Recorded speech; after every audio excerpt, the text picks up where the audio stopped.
Welcome back everyone dito sa latest episode ng Pilipinas 360 Degrees. Kasama naman natin isa sa ating mga luminaries, former ex-secretary Ronald Llamas, one of the most respectable, beautiful English. Kasama natin, Sir Ronald Llamas. Thank you very much, Sir Ronald, for joining us. Magandang araw. Magandang araw, ganda ng jacket natin, Sir Ronald. Lahat ng ating tikapakinig. Ang ibig sabihin ba ng luminary, luminous? Medyo, ano na yan, medyo papunta na tayo sa tricksy land. But, Sir Ronald, speaking of luminous, okay, let's talk about it. Ano ba talaga ang kalakaran sa Senado when you join the majority? Kasi ang, hindi ka, are you coughing because you're coughing? Or are you coughing because ayaw masagutin? Ang kalakaran ba, kasi meron Mickey Mouse Disneyland theory na, hindi, basta sasali ka lang sa majority dahil friends tayo, we love each other, you make me the Senate President, okay na yan, you can be still a minority within majority.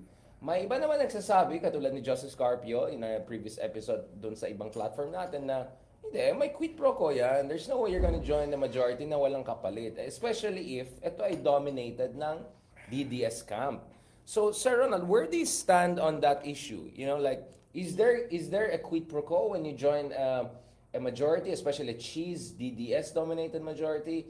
And if ever there's gonna be a quid pro quo, how can we make sure, or how can Bam and Kiko make sure na it doesn't compromise their fundamentals? Well, definitely. Dahil pag sinabi mong magjo-join ka sa majority, una, ibig sabihin dyan ay bahagi ka ng majority na sinusuportahan yung administration. No? Most of the time. Most of the time, yeah. Not all of the time. No? So, yun yung isang element dyan na identified ka with the ruling administration. No? Ikalawa ay iboboto mo not only on a limited personal basis yung Senate President na gusto mo. Napupunta ka sa majority dahil yung binoto mong Senate President ay nanalo. Kaya merong personal element yan. Either kaibigan mo, kapartido mo, kaalyado mo yung Senate President, no? Na naging dahilan kung napunta ka sa majority. At ikatlo, yung sinasabi ni Justice Carpio, yung quid pro quo. Definitely meron. Isang mahalagang elemento yan ng pagsama mo sa majority.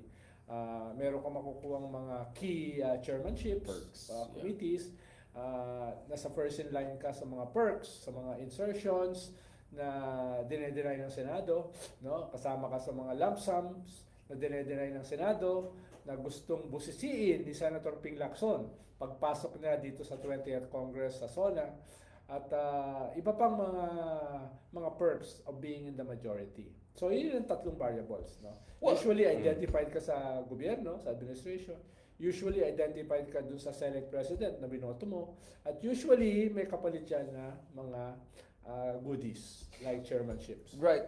Well, obviously, the goodies, the chairmanship has been a highlight of the argument or justification, or some would say apologia for Kiko and Bam, basically, some would say abandoning Risa on the other side of the equation. But going back to this Secretary Llamas, when you talk about quid pro quo in this case, hindi ba cheese is less at the mercy of the administration than the mercy of the Dutertes? Because this is a situation whereby the majority in the bloc, DDS7, will have disproportionate influence within that bloc. So sometimes I wonder who is pulling the strings here, right? Or to what degree Cheese is doing what Cheese wants, or the admin wants, or actually the DDS7 want. Kaya, what kind of quid pro quo do you think the DDS7 will push for if you want to join them as a majority bloc? Yeah. And what should Bam and Kiko do to make sure that they still preserve their autonomy? Well, to be Senate President, you need at least 13 Majority. of the 24 different republics in the Senate. Ikalawa, hindi mo naman pwedeng kaaway ang Malacanang. No? Hindi naman siya usually yung main reason kung bakit ka naging Senate President dahil nga merong 24 different republics. Pero, value added kung ikaw ay suportado ng palasyo. No? Yun yung mahalaga. In this case, ay merong at least 7 yung mga Duterte. Anong ibig sabihin nun? Ibig sabihin more than half ng minimum na kailangan mo manggagaling sa kanila. So you bend backward for them. At malamang, kasama mo yung mga yan sa majority dahil iboboto ka nila to be Senate President. At yung kaibahan ng ating landscape ngayon ay Right. nasa gitna ka ng existential battle between the Dutertes and the Marcoses. Ang kaibahan ng ating sitwasyon ngayon ay meron kang ICC na kinuha yung patriarch ng mga Duterte, nilagay sa The Hague, at mismo yung mga kaalyado ng mga Duterte like Sara, like Bongo, like Bato ay delikado na madala rin sa ICC, no? At ikatlo, ang dominant dito, the elephant in the room is the next presidential election sa 2028. Ibig sabihin, labanan yan ng Duterte, clearly, at ng mga non-Duterte. Dahil wala namang malakas na kandidato pa yung mga Marcoses. So yan yung context na pinanggagalingan nitong election na ito for the Senate presidency. Kumbaga, naiiba siya. Naiiba siya. Dahil mas compelling yung division between Right. majority and minority as never before. No? Nung nakaraang 6 na taon, nung panahon ni Duterte, si Kiko at saka si Bam at saka si Risa ay magkakasama sa minority. Very Right. clear yung divide between minority at majority at between opposition at saka administration. From 2016 to 2019, magkasama silang tatlo. 2019 to 2022, hindi na Senator si Bam, ang kasama ni Risa ay si Kiko. No. So, very clear yung lines nung panahon ni Digong. Itong panahon ni Marcos, ganun din. Ang minority from 2022 to 2025 ay si Risa at saka si Coco. Di ba? Right. So ngayon, parang may pagbabago sa isang panahon na mas sharp yung distinction. Doon medyo nagre-react yung mga tao. Bakit ngayon pa nagkaroon ng ganong klaseng seduction? Right. Yung mga dapat na sa minority, papunta ng majority, when going into 2028, dapat mas sharp yung distinction between the Dutertes and the non-Dutertes.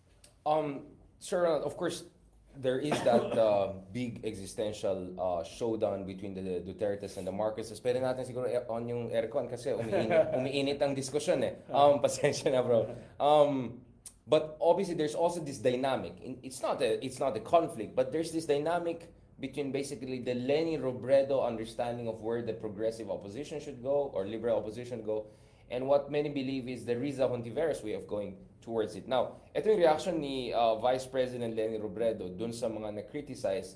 Hindi niya pinangalanan si Ronald Llamas or si...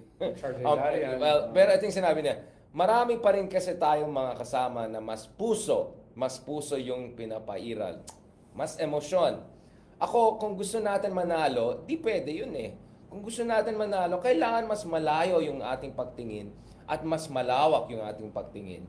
Ngayon, parang one false move lang or one move na isang kandidato na hindi sang-ayon sa iba, awayin na nila kaagad. Mahirapan tayo na wala tayong espasyo para doon sa mga hindi eksakto sa paniniwala natin. So in short, Sir Ronald, are you an emotional person? Very. And is it bad to be emotional? I'm a hard person. A very hard person. No? Yeah. Hindi ako intellectual. Ako ay just intellected. Yun. No? Yan. Pero parang medyo may counting mali doon sa sinabi ni former Vice President Leni Robredo. Dahil una, nanalo na eh. Tapos na yung Tapos na election, election. exactly. Nanalo ka na. At ang susunod na election It's gonna be different. will be 2031? No? 2031. What do you mean, 2028? Six-year term ang Senado eh. 2028 No, is what 3 if years. someone wants to run Oh, for presidency 2028. among those two who won? Kaya nga, ang ikalawa, ang labanan sa next election ay between the Dutertes and the non-Dutertes. Hindi ko naman ma-imagine, di ba, sila Bam or Kiko joining Sara. No? Di baka naman sabi, to be pragmatic, Oo. para meron tayong committees, para meron ganun, baka, don't you think we can go down that road na eventually you may make an argument, baka also with Duterte's we have to work with Well, them? okay lang naman maging pragmatic. I'm just as pragmatic as the other guy. Yeah. Pero pragmatism has bottom lines. Yeah. Halimbawa, pragmatism ba yung kasama mo yung mga Duterte sa majority? Na majority Oo. sila within majority. Yes. Just to be clear, Kung ba, majority within majority. Pragmatism ba yung iboboto mo yung Senate President na nakilala for being forthwith, for Yeah. being remand, for threatening the dismissal of the impeachment. Right. Gusto mo bang ma-identify doon? Ang labanan na susunod is 2028. Sa 2028, clearly, the lines are drawn ngayon pa lang. Ang kalaban mo ay mga Duterte. Bakit makikipag-play footsie ka sa mga yon? Kailangan ang magiging pragmatism mo Right. ay i-harness yung bumoto sa iyo going into 2028 against the Dutertes. Dapat walang ifs and buts doon. Dapat walang equivocation doon. No? At yung habol mo ay huwag buhusan ng malamig na tubig. Yung mga bumoto sa iyo na gusto kang maging counterpoint or alternative sa mga Duterte. Dahil yung Marcos naman, wala namang malakas na kandidato if meron silang kandidato in 2028.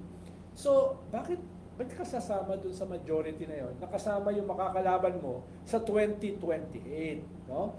Hindi yan usapin ng puso. Usapin yan ng strategy. At usapin yan ng utak. No? Kaya hindi yan usapin lamang ng puso. Yung puso, yung idealism ay mahalaga. Dahil yun yung ethos na nag-govern dun sa mga base mo na pink at yung mga Gen Z and millennials na in droves bumoto para sa iyo. No? Because they want something different. They want something different. Yeah. Tapos makikita, hindi ka pala different. No? Kaya kung kasama mo pala si Boy Kilay. Kasama mo pala si... hindi naman makakain yan, yung oo. impeachment. Makakasama mo pala si Attorney. si Robin Hood. Boy Culto, Boy. no? Tsaka si Boy Dila. Yung pa. So, ibig sabihin, Boy Sile. dapat ngayon i-harness mo 'yan. At hindi mo 'yan ma-harness kung ambivalent ka, no? Dito sa mga kalaban mo, no? 'Yun yung tingin ko that is both pragmatic and idealistic. Right. No? Dahil, But it's more long game. Oo, yun yung mahalaga. No? Kung ikaw ay confused, na nakikita ko sila ay medyo confused, no? Yung line between you and the Dutertes ay guguluhin mo. Yeah. Nagkaroon ng confusion. Kaya tingin ko you're courting disenchantment, you're courting division, no? You're courting disillusionment dun sa mga bumoto sa iyo by playing that cynical, transactional, quid pro quo game. Lalo na aaminin mo, kaya ka boboto dito kay Mr. Forthwith ay dahil gusto mo ng chairmanship sa committee. Gusto mo ng mga perks of being in the majority. Okay, which brings us to the Lenny side, the Riza side of this equation. Is joining Chizo Escudero and basically the DDS bloc the only way for Kiko and Bam to be useful as senators? Well, tingnan mo yung survey. Yung last survey sa mga senators, sino number one Riza. sa mga senators? Tapos medyo In terms DDS of- survey pa yan. in terms of approval rating. That's publicus. Which No? is, like... Number one, ibig sabihin, may traction siya. Right. Ibig sabihin, kinikilala na may nagawa siya. Kahit siya ay in the minority for a decade. Right. A decade! Diba? Since Correct. 2016. Almost a decade. So, wag mong malitin ang being in the minority. Lalo na ngayon, na-polarize yung sitwasyon. Ngayon pa, na-polarize yung sitwasyon. Ganyan ka pa, ngayon ka pa lalaro. It has nothing to do with pragmatism. Right. No? Gusto nila, lecturean ko pa sila about pragmatism eh. Hindi naman sila naging political affairs secretary, Sir Ronald, but I just want to disabuse people of certain illusions because I keep on hearing, hindi, kahit naman majority sila, they can still vote like Risa on other issues. Okay, let's talk about other issues. Obviously, the idea of Kiko and Bam voting against convening of the trial is a big no. I don't think it's gonna happen. But we know that's really not the only issue, right? It's how the trial will happen, what are the mechanisms of trial. And as if naman it's just a trial which is gonna be the indicator of where they stand on issue. Pag kasama ka sa majority, you have to go with the flow, right? But there'll be other important issues Sabi too. ko nga doon sa isang kasama nila kanina, sabi ko, sige, bibigyan ko sila ng benefit of the doubt. No? Trust me, bro. More Iwala doubt, lang. more doubt than benefit. Pero kung boboto sila kay Mr. Forthwith, kay Boy Kilay, Right. at sasama sila sa majority na kasama ang mga DDS, at the very least, i-articulate nila yung position nila dun sa impeachment. Not yung conviction or acquittal. Kung hindi, yung continuity. Right. Para ma-soften yung pagsama nila sa majority.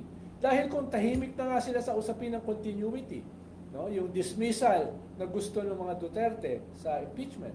Tapos boboto pa sila kasama ng mga Duterte sa majority at iboboto nila si Cheese na dinelay yung Senate Ball. as a trial court. Yeah. Kung gagawin nila yan, tatahimik sila, lalong magagalit sa kanila yung mga bumoto sa kanila. Kaya sinasabi natin, no, magpalagay na na-commit na sila na maging majority, na iboboto si Cheese. I-articulate naman nila yung difference nila kay Cheese tungkol sa dismissal or non-dismissal nung kaso. Katulad ni Raffy Tulfo. I was about to say, isn't it interesting? Raffy Tulfo came out very strong and said, Yes. "Give Kasama her a siya chance." sa 18 na nag-remand. Pero ngayon, malinaw yung position niya. Dapat ituloy ito, dapat marinig ang mga ebidensya, which means opening the bank accounts, etc. So, medyo yung kanyang pagsama sa 18, medyo na-soften or nawala. And I think that was also quite ambivalent 18 joining, no? Kung titingnan mo yung Tahimik siya. yung reaction niya, I mean, there are other things we cannot talk about, but base sa ating understanding, Raffy Tulfo was not 100% into either of the two camps because he was still looking at other considerations. And not to mention, he doesn't want to come off as if he's trying to eliminate a rival for 2020, considering he's the top 2 candidate to be the next president of the Philippines, right? So, Yes. I'm just saying, in spite of all of that, he's pushing for that. And then, Sir Ronald, isn't it weird? Because someone who worked in the campaign of one of these two guys who wants to join Boy Kila, he said to me, hindi ba parang weird na si Tito Lacson at Tito Soto pa, sila pa yung minority na taga-admin. Tapos itong dalawa na tumakbong pink, sila pang sasali sa Correct. Team Kilay. Hindi ba parang medyo weird yun? Correct. Oo. Pero that's Philippine politics for you. Ang gusto lang natin, sana i-elevate nila. Kaya sana we get out of that Yes. Philippine I-elevate politics. nila yung Mag-level up sarili naman nila ng doon sa konti. cynicism ng Philippine politics na medyo nagagalit na yung kabataan. That's why they voted out itong mga artista. Di ba? Yeah. Oo. Dami At natalo, kung di ba? i-harness nila yan, ibo-vote out niyan yung mga dynasties. Ibo-vote out niyan yung mga walang hiya, yung mga magnanakaw, yung mga may crimes against humanity. Pero, hinihintay nito mga bumoto sa kanila. Nasaan sila? Sino yung leader namin? Nadadaling kami sa 2028 sa isang defining historic battle. Yun yung direction mo eh. Okay, let's talk about that. At itong pagboto mo sa majority, if ever, ay parang sinasakripisyo. Yung strategy, yung track, yung pag-harness ng iyong troops going into 2028. Okay, let's talk about it.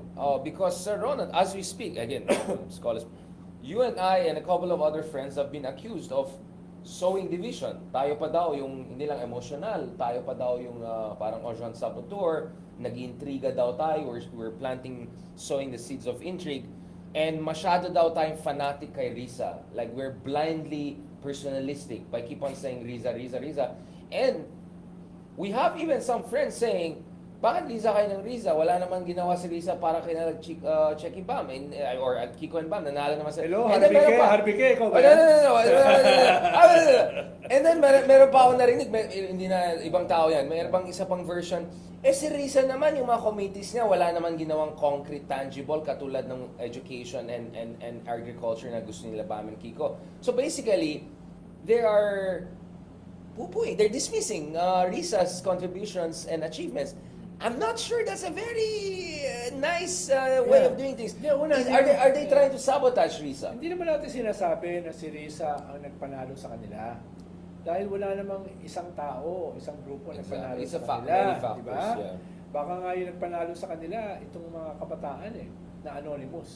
Ang sinasabi lang natin, una, noong 2022, pinasa ni Lenny yung baton ng leadership sa Pink kay Riza.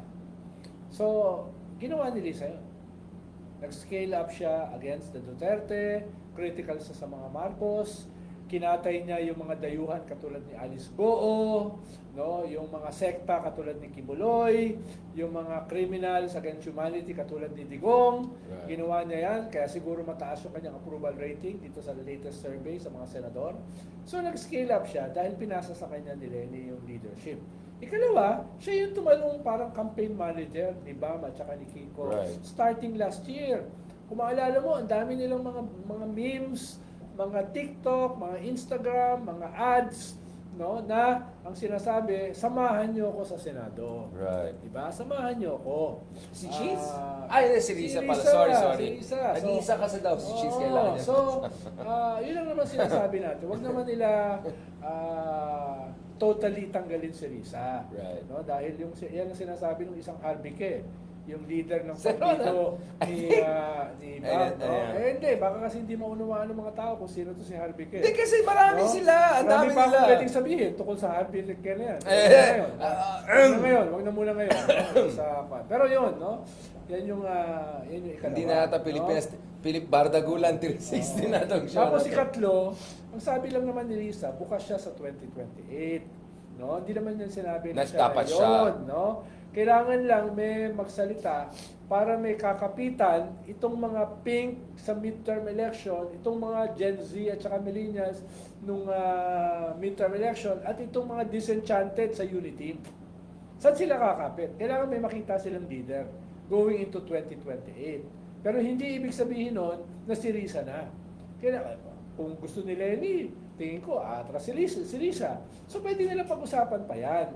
No? Ayun lang nga, si Lenny, kaka-mayor lang eh. I doubt kung bigla niyang iiwanan bago matapos yung kanyang term sa NASA. What if there's an upsurge of clamor? Edi, She'll be our open, savior. open. ganun. Parang sinasabi lang, parang kung siya ang tatanungin, mas gusto niya maging mayor. No? Sabi kasi sa kanya nung kaya yung mga asawa, huwag iwanan ang daga. So, yun yung nakikita natin dito. Hindi naman sa minamaliit, dapat hindi naman nila ipagpag na lang si Risa. No? Hindi naman natin sinasabi na si Risa lang ang nagpanalo sa kanila. Pero ang laki naman ng tulong sa inyo. Lalo na since binigay kay Risa yung baton ng liderato ni Lenny mismo. Hindi na hiningi yun, binigay sa kanya. No? At si Risa, hindi naman pie in the sky idealist. No? Being in the Senate for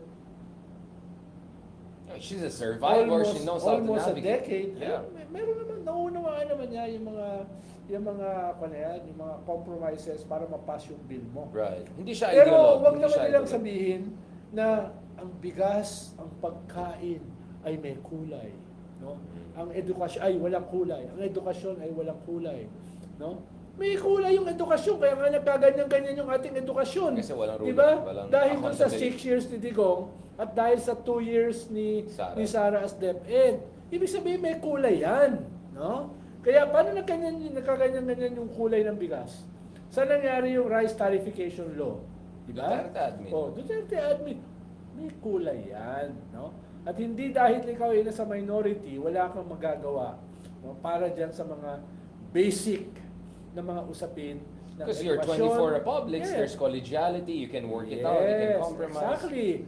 Huwag nyo naman, kayo naman, huwag nyo naman kami utuin. Alam naman namin How it works. paano yung dynamics sa Senado. Pero yung pinakamahalaga nga, inuulit ko, is 2028.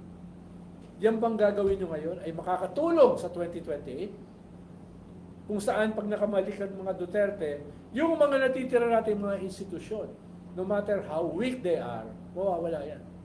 Yung tokhang na nangyari, kung more than 35,000 ang pinatay, magiging political tokhang yan. Na mismo si Sara inaamin. Mahit list siya. Hindi kami nakakalimot. There will be hell to pay. Hahatakin ko kayo sa impyerno. Yan ang mga sinabi niya. No? At no less than the president, No joke. his wife, no, his cousin, ay tinarating niya ng assassination. Si Hidarian pa. Ay, No? hindi ko kilala yan. Basta sir, mamaya pag-usapan natin yung rankings natin. Kasi top 4 lang lumabas so far. Bago mo akong buliin ulit sa Ronald sa sarili kong show. Hindi naman kwento hindi naman cool pals to This is real stuff we're talking about. No, okay. Let's talk about 2028. If the argument of the Lenny camp is basta focus lang sa gut issues, avoid any big contest, yung sinasabi ni Bongo na hindi naman natin makakain mga yan. So, so basically, try to beat them in the Bongo way of doing it. Malasake, Nagulat ka ako health, nun eh, education. nung narinig ko kay Kiko tsaka kay Bang, uy, si Kiko pa yan, tsaka si Bang, akala ko si Bongo eh. Akala ko nga si Akala ko si Yeah, Bongo. but I've heard that kind, Oo. or even JVS ito, Oo, di ba? oo. Focus muna tayo sa mga important issues. Sana Oo. That sounds to me like Lahat ng trapo, yun ang sinasabi. Hindi naman trap. Sabihin natin traditional politicians. Like, Oh. no. Exactly. Like yung ganyan argument, parang I've heard that eh. It's a different variation. I'm sorry, I just don't buy it. Now, obviously, si Carmela Bao, yung isa sa mga, contributes sa Akbayan movement, progressive, prof sa Ateneo, she had a very good point last week in a piece she wrote for Rappler, something along the lines of, okay, hindi naman ito usapan kung nasa right place yung heart ni Kiko or whatever. Ang usapan dito is, what's gonna happen to the movement? Where's gonna be the party building kung tatlo na nga lang kayo, nag-split pa kayo? Right? That's exactly what we're talking What is gonna happen to it? Diba? Kakainin kayo ng buhay ng mga Dutertes because Yeah. if you look at the Dutertes, solid sila. Solid They sila. stick together. Oo. Even if may dynamic si Bongo, Sara, but they still, kaya nga Correct. powerful sila. They have a stranglehold almost on the Senate. Because, and then ang gagawin mo is, to beat them, you split your own limited, it just doesn't make sense to me. I'm Actually, sorry. kung consolidated yung tatlo, tapos makakasama nila yung veterans block, Yeah. mas malaki ang numbers sila to negotiate with Boy Kilay. And later, even get Oo. defection, maybe the two Tulfos join them, they Yeah. might even take over. Mas malaki yung kanilang kwan. They can even take over later on. Correct. No? So, sino ang not being pragmatic at this point? Or baka short-sighted pragmatic versus long-view pragmatism. Like, I think there are two versions of pragmatism also here. Lahat naman tayo pragmatic. Sir, gusto ba natin matalo? Lahat tayo gusto natin matalo. Halimbawa, si Kiko, nanalo siya without the endorsement of the DDS. Oh, number in 5. Mindanao That's not the worst Or number. the endorsement of the Iglesia. That's not bad. Labas siya ng 12. Di ba nag-number 5 Yeah. siya? He didn't have to avoid certain issues Sana or whatever. ipaliwanag ni Vice President Lenny ano yung ibig niya sabihin na ang dapat nating consideration ay paano manalo. Manalo na eh. No? Manalo na Eh, eh. yun nga. So, her argument is that pasafe ulit tayo, let's play cute, let's focus on gut issues, we'll beat the Dutertes in 2028. I just don't think it's gonna work that way. They're solid, they have a movement. May kilusan na sila eh. Ang mga Ibig DDS may sabihin, kilusan na. pag minority ka, you don't focus on gut issues. Kiko was minority for 6 years, from 2016 to 2022. Risa is minority from 2016 hanggang 2025. No? Si Bam, minority from 2016 to 2019. Anong ibig sabihin na walang gut issues yung minority? Baka ayaw lang nila kay Tito Soto na siya yung maging head nila. What about the anti-Soto na. argument? Pero at least si Tito Soto ay binabanatan si Cheese doon sa usapin ng dismissal ng impeachment. Bushwhack. Yun ang sabi niya. No? So, at least... And he protected Trillanes when he was besieged by Duterte back then. It's not like the guy is like black, he's not a totally progressive, black. he's not a socialist, Sure. like us. No? Pero, on the present compelling issue, medyo tumayo siya at this point.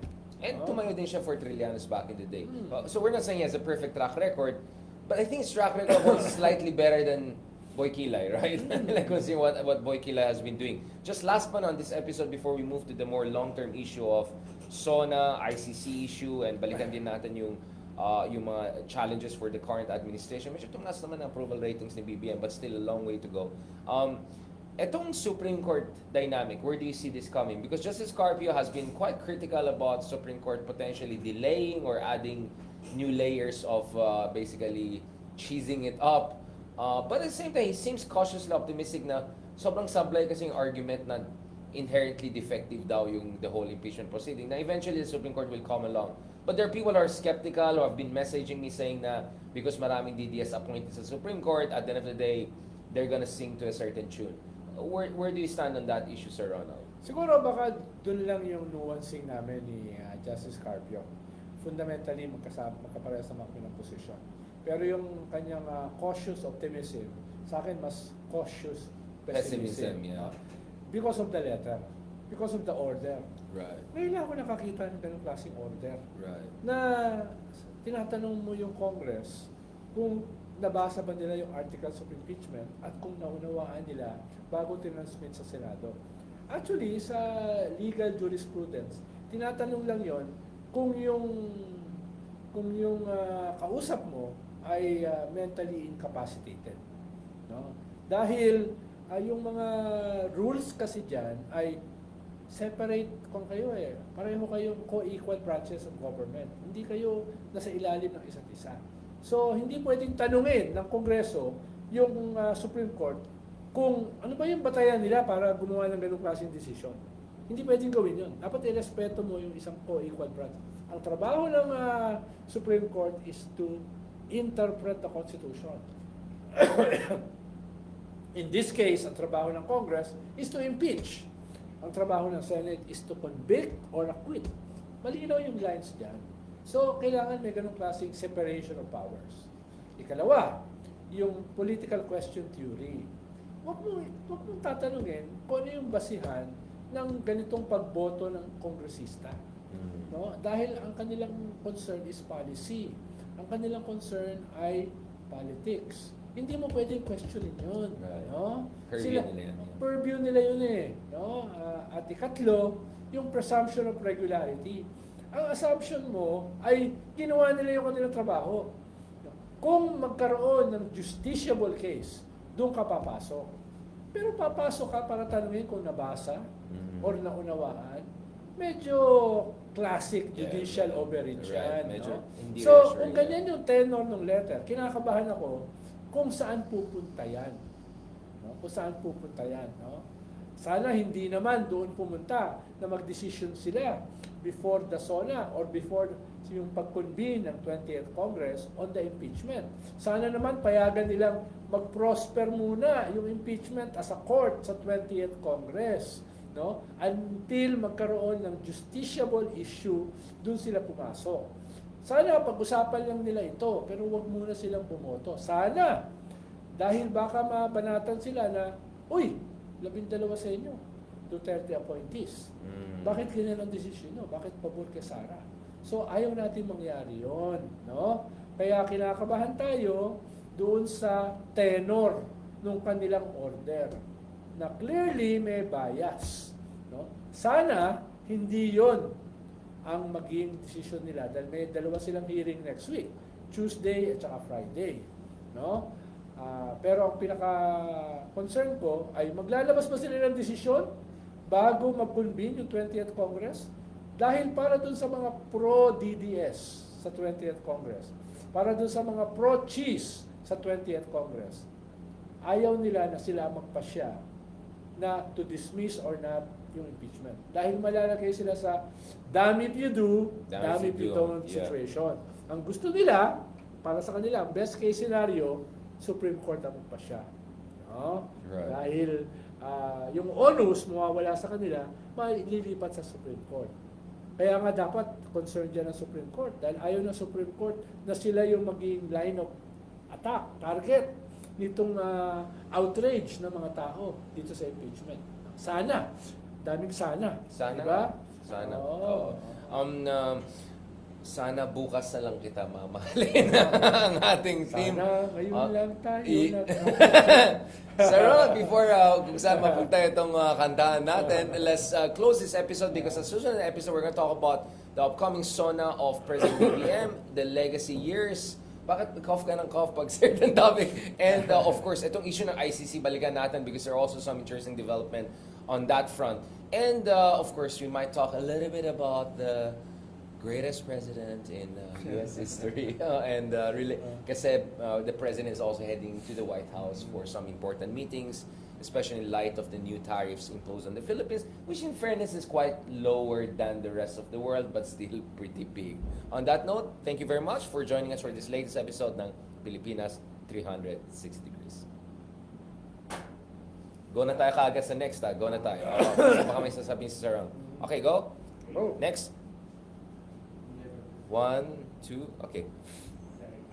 1 second. Sir Ron, naka-live pa tayo. Baka may sasabihin.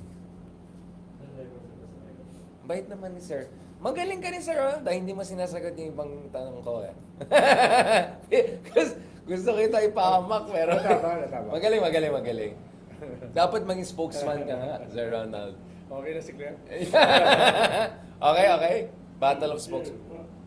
Welcome back dito sa latest episode ng Pilipinas 360 Degrees. Kasama naman natin, fortunately, such good English, si Secretary Ronald Llamas. Thank you very much, Secretary Llamas. Hi. Sa previous episode, you were very calibrated and cautiously pessimistic. So let's see if in this episode we can be less calibrated but cautiously optimistic naman. Sir Ronald, recently we just had the West Philippine Sea 9th anniversary na yata. No? So papunta na tayo sa 10th anniversary. Nasaan na tayo? Because, you were involved in that process when you were the Political Affairs Secretary of President Aquino, the late President Aquino. Pumunta ka sa Hague. Marami kang souvenirs. Wala namang umabot sa akin. But nevertheless,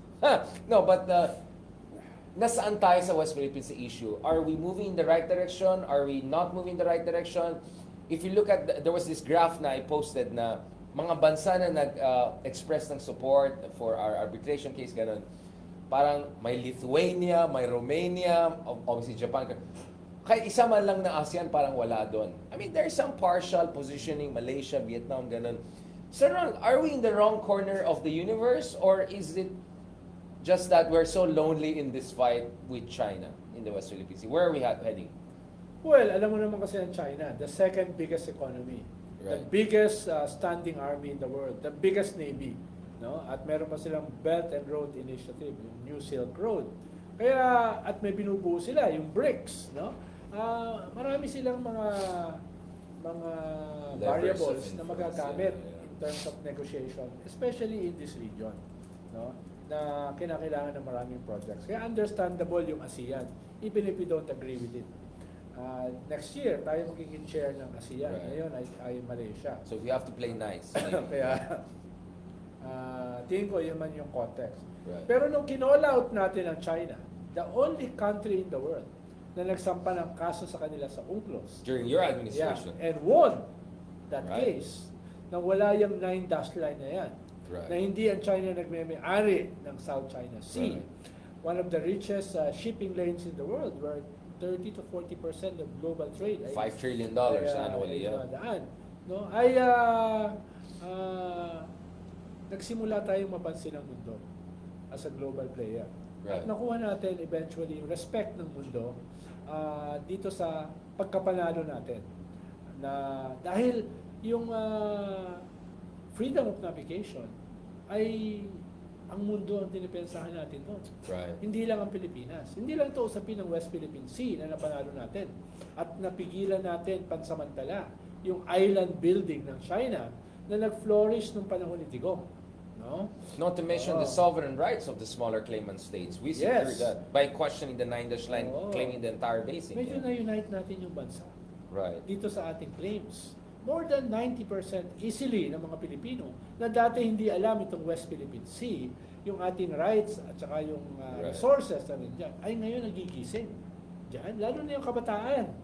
At huwag natin kalimutan na accounting claim making, yung akbayan ang nagpangalan sa ating EEZ as the West Philippine Sea noong 2013. Si Congressman Walden Bello. Yes, Shout out yes. to Congressman Walden Yes, Bello. Yeah. yes. So, huwag niyo lang kalimutan. It was a resolution in 2011. I remember that very well. Yes, counting claim making lang. No? Konting shout out naman.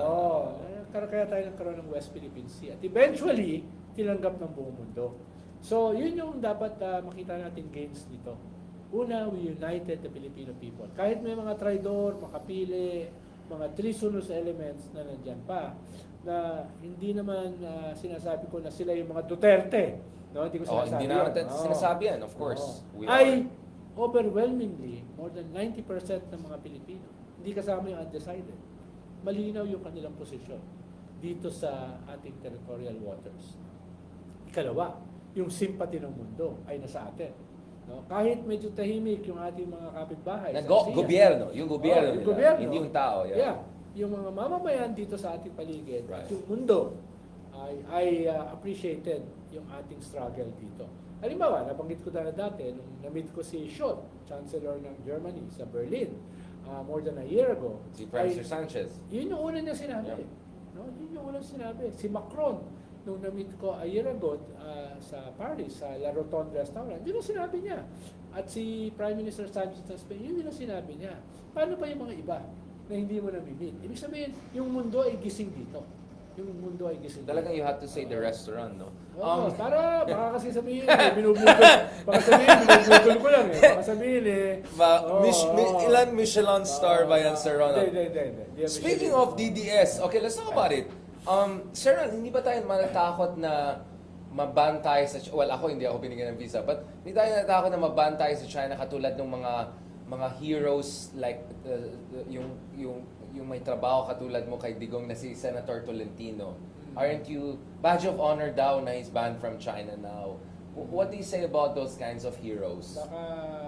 Baka hindi badge of honor yun. Dahil yung 6 years na nasa Duterte government siya, tumahimik siya. So friendly fire? Oo. Ang tawag siya. Parang friendly ko fire. parang tactics lang yan para sa kanya. Pero too late eh. Please ban me. Last month lang niya ginamit yung West Philippine Sea issue. Kaya yun, kulelat siya, talo siya. Mas mataas pa sa kanya si Heidi Mendoza. No, Mas mataas din si Heidi Mendoza kay Willie Revillame. So, he's in good company. So, actually, hindi ako masyadong concerned dyan. Mas siguro, dapat sila yung maging concerned. Dahil, halimbawa, ang Vietnam, nagdi-drill sila dun sa Malaysia contested too. waters. Malaysia too, yeah. At wala silang pakialam sa China. Ang Malaysia, nagdi-drill sila. Yeah. Yung Indonesia, pinapasabog yung mga Chinese fishing vessels na pumapasok sa kanilang territory. Ibig sabihin, kahit hindi very public, open yung support sa atin itong mga claimant states sa ating UNCLOS victory, ay on their own, they're resisting China. They're resisting China. Siguro dahil playing both sides lang sila, dahil siyempre marami ring investment ng China sa kanila. Sa atin kasi, yung promisang pledge trap. $25 Na billion budol. na investment ng Budol. China kay Digong, no? For being their lucky, no? For being their asset sa Pilipinas, ay hindi nag-pay off. Pero yung Pogo nag-pay off. Yung Pogo nag-pay off. Pero yung investment ng China, hindi. No? At dun nagalit si BBM, I think, dahil nung state visit niya sa China, ni-recycle lang yung commitment. Yung MOU. Ano ulit dyan? Lagyan natin. Ni-recycle lang. At nakita naman na yun. Matalino si BBM to It's get the that. same recycled commitment kay Digong. He's so No? tweet. I want to ask another important point, Secretary Llamas. So, last week, I suppose you were there, no? Yung kila Dindo Manhi, the strat-based event. I was abroad, so I could not attend this year. There was a Pulse Nation survey that showed na clearly, NCR, all in, we should take a strong stance. Visayas, okay. But Mindanao, medyo iba yung kanilang, parang not the same level of enthusiasm, to put it mildly. Do we have a problem, regional problem in that sense? In a sense that hindi tayo on the same page? Yes and no. There are surveys and there are surveys. No? So, it's just one survey. Ikalawa ay mas ang contradiction ng Mindanao kasi ay yung Imperial Manila. Na parang the richest part of our country, Mindanao, hindi nakikinabang sa richest na yun. So hindi pa sa kanila issue in terms of food yung basket, contradiction in terms of, between the Philippines and China. Mas ang issue sa kanila ay yung contradiction between Mindanao and... Ibig sabihin tayong mas nag-aapi sa kanila kaysa yung China. Parang kailangan nating mag-scale up in terms of giving Mindanaoans what is their due. Right. No? Kaya siguro isang dahilan yan, bakit nag-rally sila kay Duterte. Kahit masamang tao si Duterte, Mindanaoan pa rin siya. So, kailangan nating ayusin yan. That is a historic crime. Legitimate grievances. That is a historic crime. Bakit natin pinapabayaan ang Mindanao? The richest part of the country. No? So, yun yung tingin ko mas issue sa usapin. But again, I know na personal nang grata tayo ng ibang syudad dyan, but in fairness, the Human Development Index of Davao and many places in Mindanao has increased significantly over the years. Some of them are high HDI, but nevertheless, it's also true na napabayaan. So basically, I think the style there is you have to reassure them na we're all in this together kasi medyo may alienation na nangyari. Diba? At isa, yung malaking gap, malaking vacuum, yung pagpapaliwanag. Ano ba yung West Philippine Sea? Ano bang richest nito? Right. Ano ba yung panginabang ng Mindanao as well as the whole country kung tayo ang mag-harness ng resources ng West Philippine Sea? Medyo kulang sa paliwanag. No? Kulang sa paliwanag. Kailangan doblihin, triplihin yung pagpapaliwanag ng benefits at saka gains ng Mindanaoans doon sa struggle natin against China, dito sa West Philippine Sea and beyond the South China Sea. Right. I want to go to the other important issue also of ICC because as we head towards the State of the Nation address, mas nakikita tayo ng clarity in terms of DOJ saying they're willing to protect the witnesses, they're willing to have certain level of cooperation. But that has inevitably raised more momentum in favor of should we really rejoin the ICC again? And maybe even you can do it executive lang. I mean, at least that's the position of some people since hindi walang concurrence of Senate dun sa Duterte withdrawal. Maybe BBM can do it on its own. Now, I'm not personally expecting President BBM to raise this in his SONA. I expect his SONA to be very gut issues, technical issues, technocratic issues. I get it. It's important. His numbers are going up. I think it's because people are saying there's movement, there's action. Your former deputy, I think the current DOTR secretary, this one who we'll have on this show hopefully soon, I think has played a very good role in terms of showing people this is a president who does things. Nevertheless, do you think it's advisable for President BBM not to tackle the ICC issue at all? And do you think it would make sense for him to say, I'm willing to go really all the way and restore rule of law on that front? I know some of it is maybe more aspirational than not, but you're a political affairs advisor to a former president. What would be your advice to President BBM? Well, una, we should never have left. Right. No? We should have never. Ikalawa, that's a good point. Half of that is about spin. Should have happened. No? Kailangan ayusin nila yung narrative. It's Yeah. not about joining or not joining the ICC. Right. It's how you package it. No? Correct. Halimbawa, hindi nila na-weaponize yung crimes against humanity against Duterte. Kaya ang nagmuka, yung mga Duterte ay kawawa Biktima, naman, yeah. biktima, dahil sila yung nakapag-weaponize. Right. Hindi nila na-weaponize yung West Philippine Sea. Kaya yung mga pro-China na mga senatorial candidates nanalo, nag-top. Correct. Dahil hindi na-weaponize. It's about spin. It's about Narratives, yeah. It's battle of narratives. Kaya yeah. siguro nakalimang palit na ng communication sa chief ang Malacanang. So, kailangan nilang ayusin yon. It's not about... But isn't that because, Sir Ronald, let's be realistic, isn't that because talagang mahirap kalabanin ang dati mong aliado na magaling talaga sa fake news and disinformation? Like, it's like, parang mag-away tayong dalawa. It's gonna be harder than us just fighting a normal enemy. Kasi, Yeah. wait, kasama tayo, tapos magaling tayo magbarda. You know what I'm saying? Like, it's an extra challenge. And it's not like, are there many takers for that job, even? Like, to be but honest, in an existential battle, wala kang choice. in a survival You have to fight, step wala up, kang choice. No? You have to fix your messaging. No? Hindi pwede naman na, uy, mas magaling sa akin ito, atras na lang Yeah, tayo. yeah. Uy, mas sanay ito sa Bardagulan. Right. No? Tumahimik na lang tayo. Yun yung Claire Castro factor. No? Right, Naglagay right. ka ng tao na pwede makipagbardagulan. Na magaling, mahusay. Medyo kulang pa rin sa narrative building, Yeah. sa messaging. Pero at least alam mo na itong mga to, ganito ang pangtapat mo. No? Correct. Ganito ang mga haydarya ng panglaban mo. No? Just to be clear, hindi tayo kasama sa... yung Llamas, hindi pwede yan. Masyadong subdued. No? Ang kailangan dyan, yung pwede makipagbardagulan. More like loose cannon. Nakakawa na sabi. Diba? So, yun naman, inuulit ko, more than half of it is messaging. Correct. Narrative, tsaka strategizing. No? It's not, bawa, kung mapackage mo yung ICC na magiging mabango tayo sa buong mundo, papasok ang mga investments, no? Dahil tayo yung pinaka-democratic, pinaka-pro-human rights dito sa rehiyon. Imbis na pumasok lang yan sa Vietnam, pumasok lang yan sa Thailand, pumasok lang yan sa Singapore, medyo kailangan naman namin ng affirmative action dahil kami ang tumatayo para sa inyong mga values. Right. No? It's about spin. No? It's about spin. At ipaliwanag natin, Narrative, Sir Ronald. Masyado kang negative. No. Weaponizations. Yes. Sir Ronald, we are yes. innocent, good people. We are good-hearted people. We're wonderful people. We're Tapos amazing people. Tapos kumuha ka ng magagaling na tao Yeah. na pwedeng makipagbakbakan. Correct. Diba? Yun yung kunin Hindi mo. ka tulad ni Haydarian at saka Ronald Llamas na ganyan. masyadong mabait. Tingin ko with 150, 120 million people, marami ka makukuha na magagaling. Oo. No? No. I agree. Yeah. I mean, okay, so do you think the narrative of the, and I wrote this in Philippine Daily Inquirer column of mine, don't you think the best narrative for the president, looking at the political map is this? basically sunog na yung DDS. Kasi kalaban mo na yan eh. Wala na yan. Hopeless case na yan. Pero meron ka pa rin 60, 70, 80% ng population na baka bukas pa rin sa'yo, including yung mga progressives and liberals na hindi bumoto sa'yo, critical sa Marcos dictatorship legacy, ill-gotten wealth issue, etc. But maybe the president can come and say, yeah, I know, ayaw niya sa akin, hindi niya ako binoto. But if I succeed, it's the success of all of us. And I want to Correct. succeed where we need to succeed. Correct. Halimbawa, pupunta siya ng US ngayon.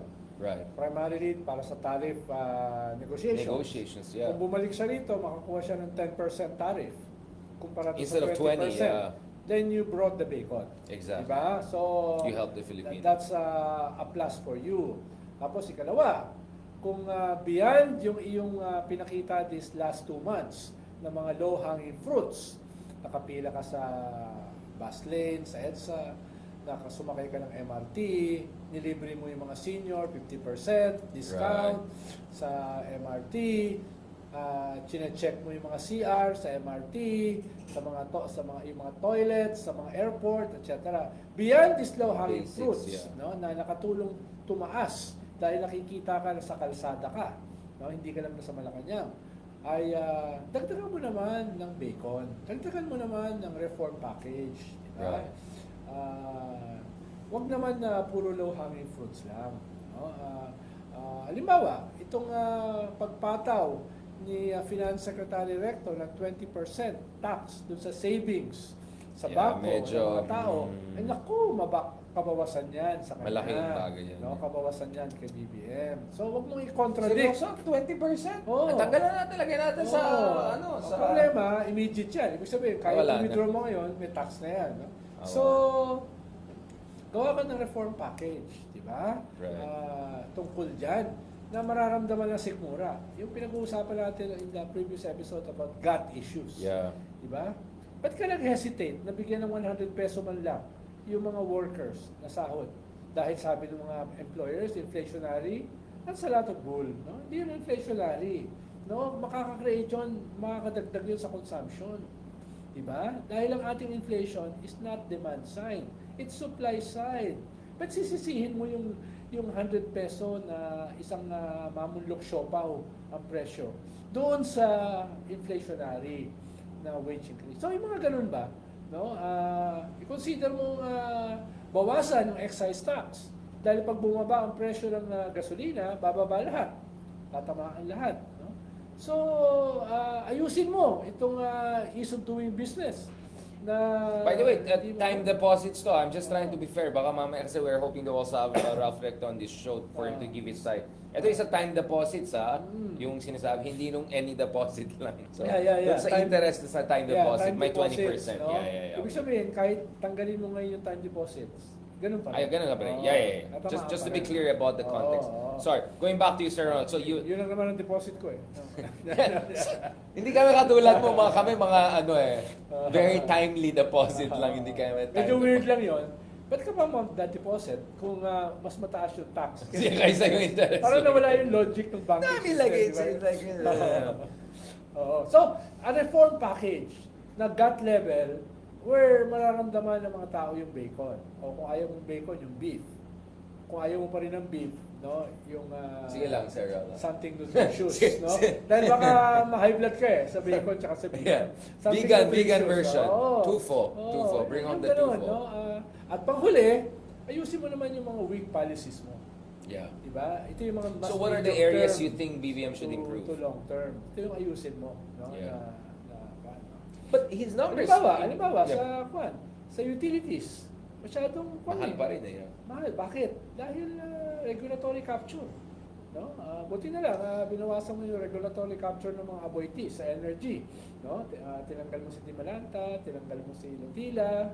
No? Sila pa yung Who we had as a tatlo. guest here who has a different version of things, just to be clear. So, No, why not subsidize? Subsidize electricity. Why yes, not tayo subsidize? lang ang hindi subsidized sa buong region. Yeah, kaya nga. For Diba? me, that's a common Kaya sense. tayo yung second to Japan or third to Japan and Singapore. Tayo pinakamataas. Pero ibang-iba naman ang Singapore at saka Japan. They're Yeah. first world practically. Taas no? ng income 10 times. Yeah. So, bakit at sa buong rehiyon, bakit mas mataas tayo? Dahil hindi tayo subsidized. Right. Diba? So, debt policy. No? Gagawa na naman si Shelo Magno ng rap niya dahil gumawa siya ng rap a week ago. Yung, Aba, rapper na siya ngayon. Oo, Hindi na tax, siya, tax ng ina mo. Hindi na siya Yun yung kanyang- saxophone. Yun yung kanyang rap. Iba, Isusunod iba. naman niya, utang ng ina mo. Aba. No? Yung ganyan. So, Saan niya nakukuha yung mga ganitong ideas? Oo, may nagsasuggest yata sa kanya. Parang mali yata. Oo. But anyway, bago ako ma-cringe sa iyo, Sir Ronald, for making weird suggestion. Last point, it's all about ICC. So, where is ICC going? Mukhang at least yung interim release medyo malabo. Wala na yun. Wala na yan. At least naging ngayon na tao.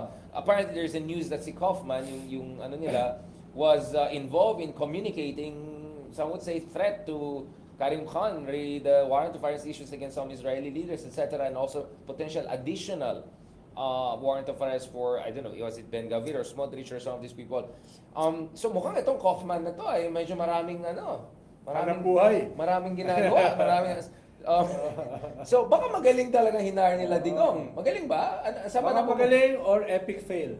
Mm. Dahil yung hinar nila, galit talaga yung korte. Inaway Diba? pa nga. Oo, Yeah. bakit yun ang kukunin mo Yeah. na abogado? Baka wala nang takers. Baka epic fail, tapos ang laki ng bayan. Mm. Diba? Ang laki naman ng bayad mo ay mukhang hindi ka pa kaya ipalalo dahil notorious sa korte. So, what was that about? Sabi ni Senator Trillanes on this show na parang may PR package pa doon sa legal package. Parang hindi siya legal package. May Huwag PR na natin package. tanungin kung saan ang galing yung pambayad, no? Hindi, tanongin natin. Ano na lang natin yung efficiency. Ganyan lang kinuha nyo, no? Pero bakit tayo magreklamo kung inefficient? Now, Sir Ron, lastly, speaking of Batorni, before maging full-fledged lawyer, judge, legal luminary si Bato, don't you think ICC has to take care of that business? Like, parang tagal na. Dapat. Pero protektado daw siya ng Holy Spirit eh. Ayun lang. So, paano mo Wala bang pangtapat ang ICC sa ganyan? Well, yung isa pang senador dyan, yung ambassador ng Jesus Ayun. Christ, no? Defender Medyo, din ng yeah. Tokhang, no? So, mukhang mahirapan si Karim Khan. Suspended pala siya. Whoever is in charge there. Iba na. So, Sir Ronald, siguro kung magpakabay tayo. Ang mahalaga kasi, this SONA, gumawa ang presidente ng something compelling. Yes, compelling Dahil narrative.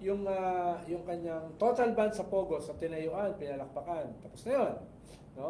Kung sasabihin niya, total ban sa e-gambling, okay, pero baka hindi kasi intindi ng total ban sa Pogos. Right, No? right.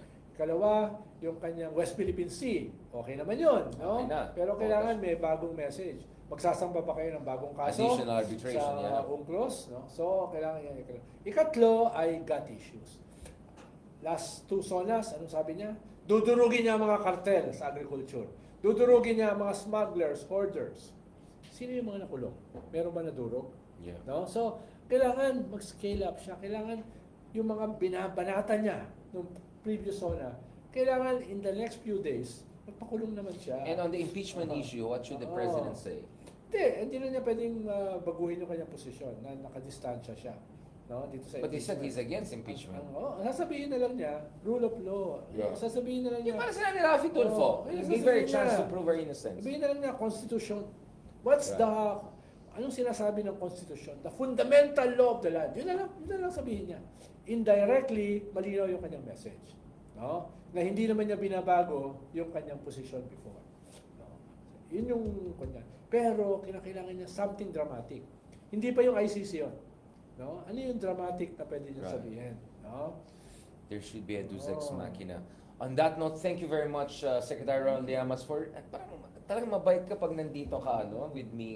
It's the ambiance. It's the ambience, but maybe we can recreate this ambience elsewhere. But we'll be back in our Yakuza-style executive room soon, hopefully with our legal luminary para pangtapat sa'yo. Doon ako pumunta kanina. Nagkamali. Thank you so much, Sir Ronald, for your journey. Where in the world is Ronald? Para sabi ko, parang Harry Roque. Where in the world is Ronald Llamas? On that note, I would say mas good feel ako sa ganitong episode. Parang yung last episode na-depress tayo na konti. Welcome back, everyone. Ay, hindi pala welcome back. Tapos na po tayo. I'm a disgrace to the nation. Hindi ako makarelate dun sa na-depress ka. Parang hindi ako bagay. Kasi emotional ako eh. Emotional tayo. Hindi daw kaya. tayo nag-isip. Emotional lang tayo as emotional people. Radikal na pagmamahal natin sa bayan. I hope you enjoyed this radical na pagmamahal na episode ng Pilipinas 360 Degrees. Salamat and talk to you soon. Wait lang, Sir Ronald, dahil live pa tayo. Bago tayo Sabi ng radical. Maybe he was an emotional candidate in